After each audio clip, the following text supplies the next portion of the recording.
has obviously been devastating, with millions losing their income. Many businesses have shut down. And Toby Shapshak is going to be talking to a special guest about, and he's our techno guru, about how we navigate these difficult times. Toby. Well, techno is a little passé these days, but tech gurus is good for that.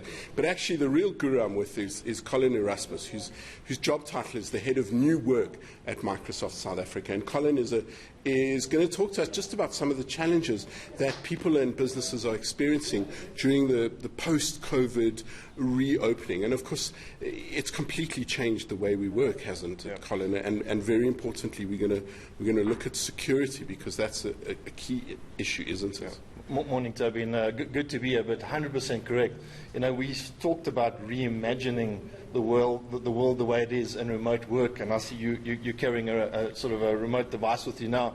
And what has changed for us is the networks the way we understood it. You know, business always was, I understand where my work is, I understand where my PCs are, where my assets are, I understand where my people are. That changed completely for us. So we are in a very different normal today. And based on that, we actually need to rethink and reimagine the way we look at security. And Microsoft talks about something called zero trust, and that's been around for a little while now. But it is really about the way we think about security, what has changed, and a very short definition, maybe Toby, just to set our minds as to what this is. So essentially, at the end of the day, it's an integrated approach. So we need to make sure that security is built into everything that we do today. Very, very critical that it's an integrated approach. Especially into the users, because that's the biggest weakness. We're the idiots who, someone else, clicks on links and do whatever, but that's the weakest point very often in an organization. And you're 100% right. We talk about identity and access management. You know, we've spoken about that for years. But you know, the stats that we have is that that's on the rise. Cyber attacks against identity specifically, and that's the starting point. To your point, it has to be integrated. So that's the first point. The second point is that it has to be adjustable controls. So we actually now need to be able to change security on the fly, because you know, we now have incidents where people have been impersonated. So let me give you a good example. So I log onto a computer today in Johannesburg, and 2 hours later, it looks like I'm logging on from Hong Kong or the US.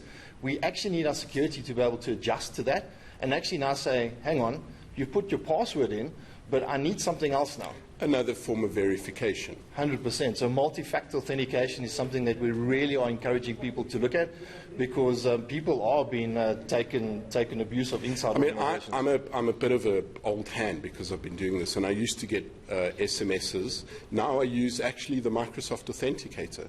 It's an app on my phone. It allows me, instead of getting an SMS, I put in a code and they synced and whatever. And I find that's actually quicker and easier and safer. No one can mimic my cell phone number. 100%. And it talks about something that you know and something that you have. Yes. And that's the beauty of multi-factor authentication and these controls that can change. So that's the second facet. And the third facet really for us is intelligent security. Yes. You know, a lot of our security guys are saying now, Colin, we are getting signals from everywhere. They're coming by the billions and the trillions. Microsoft actually gets 8 trillion signals a day into our security center. Wow. 3,500 individuals sitting looking at these things. And what we're now doing is we're saying to our customers, our partners, people, individuals, saying, let Microsoft help do that. And we'll actually help identify problems before they actually happen. So that's what we mean by intelligent security. I mean, I would imagine that's the future of security. AIs are going to be significantly better at picking up those changes in patterns. I thought you were going to say you logged on in Joburg and then 2 hours later you logged on in Sandton, and everyone's like, there's no way you'd get from Joburg to Sandton in 2 hours with the traffic. Maybe I should say Pretoria. But it is the future, right? Part of what AI is going to give us is better security. I think intelligent security needed AI and machine learning. Without it, we actually couldn't get there. Indeed. You know, there's 4 ways we look at security now, really. So identity and access management, we've spoken a little bit about that, but that for me still is 100% key. The next one is threat protection. That speaks exactly to intelligent security and AI, and the way we're looking at it and these signals that we're getting and the way we actually make use of those signals.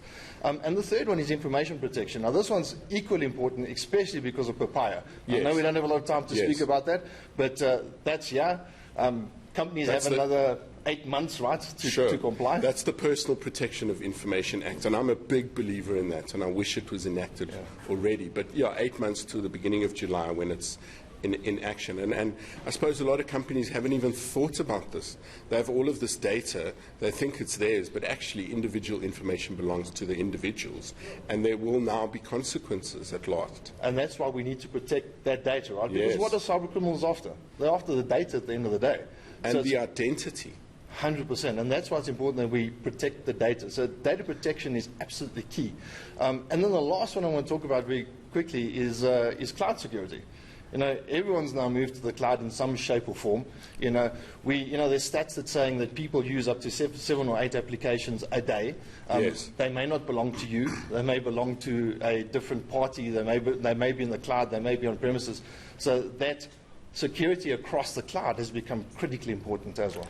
Indeed, indeed, and I've said that to people. It's all good and well, but you've got to have a good password. Now you've got to have a good password and a good second way of authenticating yourself, an authenticator or SMS if you don't want to do that.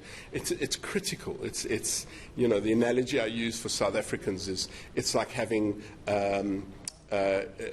you buy a house, but you don't lock the gates, you don't put on an electric fence, you don't put on barbed wire, you just leave the door open, and then you wonder why criminals walked into your cyber house, stole something off the kitchen table and walked out because you didn't turn on any of the security. And it's a bit like a house. You've got to have multiple layers, barrier, perimeter, people fiddling in the network. And I suppose because people are working from home, albeit with a VPN, which is a secure connection between your home computer and your server, it's just much more complex to keep everybody secure. I mean, Toby, what is a network today? You speak about it. That PC sitting on your counter in the kitchen at home is now part of your network in theory, and you're 100% right. And maybe, I mean, there's 3 things that I've always said you need to think about is people, process, and technology. You need to make sure that all 3 of those in place, otherwise you don't have a sound strategy. Indeed. People, process, and technology. That's the way to keep yourself safe and working effectively. Thank you very much, Colin Erasmus from Microsoft South Africa. Back to you, Jane.